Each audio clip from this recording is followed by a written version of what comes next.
Hello money magnets and master traders. Looks like the SPY gave us a higher close than it did yesterday. Not only that, SPY managed to backtest the previous all-time pivot high and all-time pivot close as a support and found some buying pressure. This is what I call price acceptance. Price acceptance means when a previous resistant level gets accepted as the new support level. The previous sell zone gets accepted as the new buy zone. The backtest was very important for the bulls because we had the breakout yesterday, and now that the price action showed some price acceptance of that 667.34 level as a support, that is a sign that the market makers may want some more upside.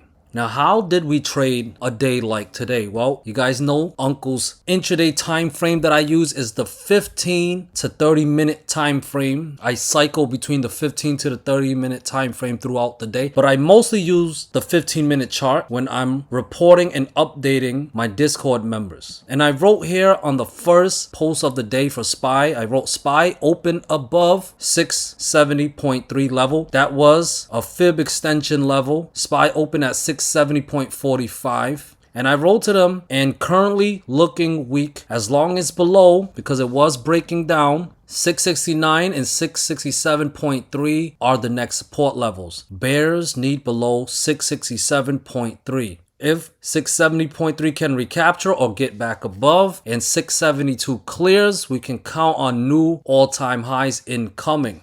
But all we got, as you can see on the 15-minute time frame, was a breakdown of 670.3. And eventually, I missed this one because I had to run some errands this morning, but eventually we did hit the 669 level and we broke that down as well, which Uncle let the group know. First support at 670.3 failed, and SPY already hit 69 and it failed as support as well. As long as below a back test of 667.3 is in play, the previous all-time highs. And boy oh boy, we broke it down. You can see on that time frame, we broke it down on the 15-minute time frame. And then the next couple of candles, we treated that 669 level as a resistant before pushing down lower. So the first couple of setups in the morning had Uncle super excited. Lots of money was made on this drop. However, after that, the excitement was pretty much done. We hit that 667.3 level, which was the previous all-time high. We found buying pressure, as you guys can see. Eventually, we did clear and recaptured 669, retested it as a support, but we saw no bullish follow through because the day was over. The bulls could not clear that 670.3 fib extension level. They did manage to hold yesterday's breakout. Like I said, the market makers showed price acceptance. So my plan for tomorrow is still overall the same. I'm going to remain bullish above 667.3. Now, even though I remained bullish today, I did trade with puts today because the price action gave me bearish setups intraday. So my principle is to always know the levels and setups and trade it unbiasedly. But if we're talking about a multi-day move to the downside, swinging puts, I need to see SPY get into false breakout mode, whether it's a traditional breakdown or a gap down. Either way, bears need below 667.3. If that happens, that is when Uncle would get bearish. As of right now, it's still looking bullish, and if 670.3 clears tomorrow, 672 and 673.8 are more likely to hit.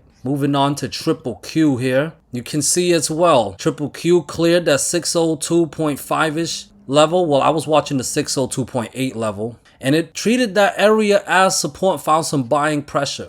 Is this a top? Or is this a sign of more upside? If it's more upside, tomorrow, now that we already back tested the previous all-time high, it's already done. So tomorrow, 606 and 607.8 must clear, and that would most likely correct the bearish divergence that we have on the RSI. However, if that is not in the market maker's plan and they plan on turning things bearish, it will come in the form of breaking down support at 607 and 602.8, at least on the 15-minute chart or higher, because if that happens, Uncle will be looking to short and it would be good for a multi-day move to the downside, but like I always say, much safer to play it level to level and swing the runners. So if I was to short 604 and 602.8, I would look to take profits around the 5 DMA, which is close to 601. And then we have fib levels at 598.5 and 595.5. To hit those levels, I would do it with my runners. So I would take most profits at the first level around 601 and let my runners go for the home runs. And if the price is looking really good, I would add to my winners. But the bottom line is I would not go bearish unless both 604 and 602.8 fails. Give us the false breakout setup and then I will get bearish. But as of right now,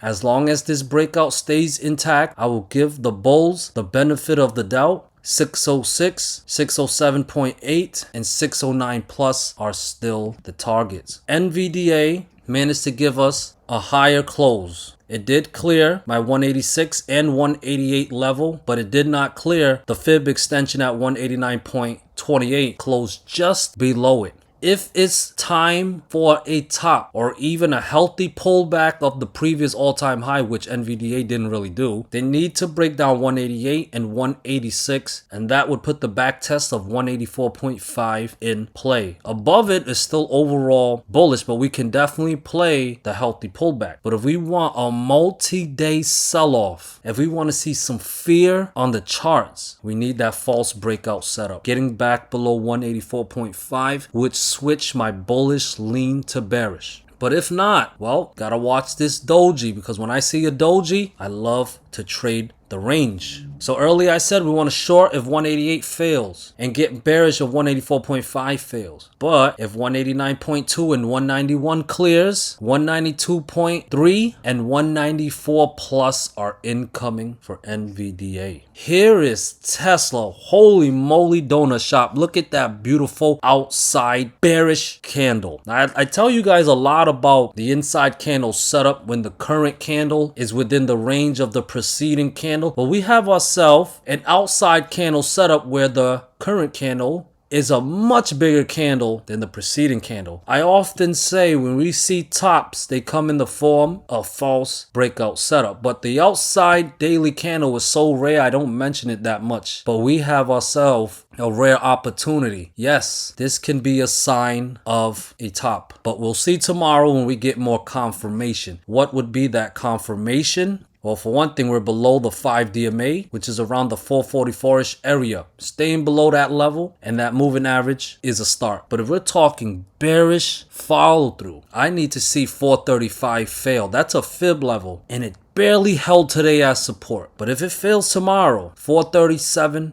and 435, this sell-off, this falling knife continues. It's gonna fall to the ground faster than Elon's rocket. But if we need 435 to fail, we need 432 to fail, we need 429 to fail, and those levels will come crashing down just like it did today. However, relief rallies are possible, but we should not try to predict them. Watch for evidence. If there is evidence of a relief bounce, we need to clear or recapture some lost levels. One of those levels was at 439 and 441. If those levels can clear tomorrow, we can get a relief bounce back up to 445. And maybe above 445, we can get back up to 451. I would not favor a bottom is in unless we can recapture 451 and 445. But overall, it's looking bearish to me with this outside daily candle. We'll see what happens tomorrow. If 435 and 432 is lost, you already know more downside incoming. But if 441, 445 recaptures, we're likely going to hit 451, and above 451, Unco would be bullish again. Here is IWM continuing to work its magic, still bouncing off that 5 DMA. Today it managed to clear the 443 level, avoiding a double top. We had a couple of times where we hit 243 and we couldn't break through. Today we cleared 243. with the next target at 245, 247, and 250. It's still looking bullish to me on IWM. If IWM does want to put a lower high, I still need to see support levels fail. Today, it cleared 243. But if it wants to be bearish, 243 must fail tomorrow, give us the false breakout setup, and of course, breaking back below 241. That is a fib level, but that 20 DMA is creeping up towards that level. So if we lose 241, that's going to be multiple reasons for us to be bearish in IWM. Here is Apple finally with the breakout of the chop.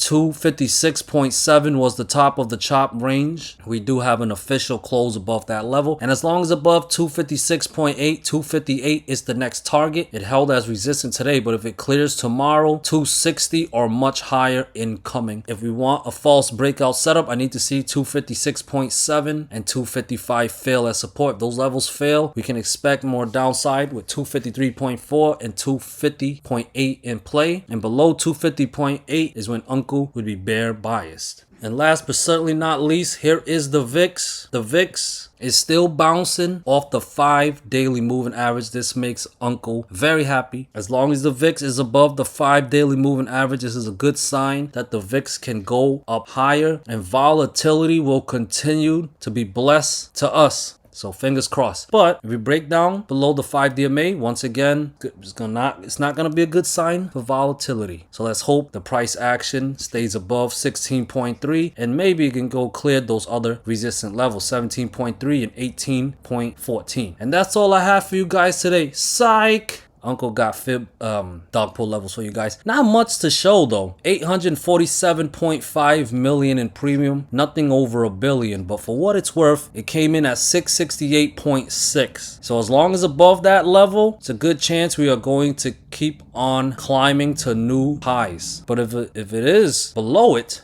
then maybe, just maybe, the bears have a shot at some downside. So add that level to your charts, label it DarkPool levels along with all of Uncle's levels, and let's kick the market makers behind. And no matter what, don't you guys ever forget that you are money magnets. Your word is law and money follows you. Peace.